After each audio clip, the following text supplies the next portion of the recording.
তোমার সন্ধ্যা তো প্রায় হয়ে গেছে, তাহলে একটু খাবার বানিয়ে দেখাও তো। এই মনা, আজকে স্লাইস রুটি দিয়ে নতুন একটা টিফিনের রেসিপি বানাবো।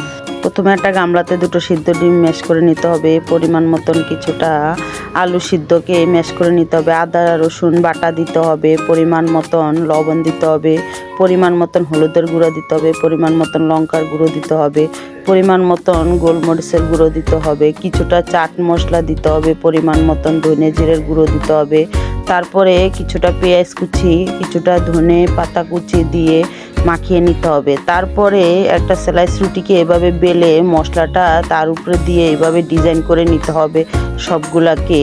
তারপরে দেখো সবগুলাকে বানানো হয়ে গেছে বন্ধুরা। তারপরে প্যানে তেল গরম করে এইভাবে একে একে ছেড়ে উল্টে পাল্টে লাল লাল করে ভেজে তুলে নিতে হবে। দেখতে যেমন খেতেও এমন টেস্ট। বন্ধুরা তোমরা এভাবে বাড়িতে বানিয়ে খেয়ে আমাকে কমেন্টে জানাবো, ভালো লাগলে লাইক কমেন্ট শেয়ার করো।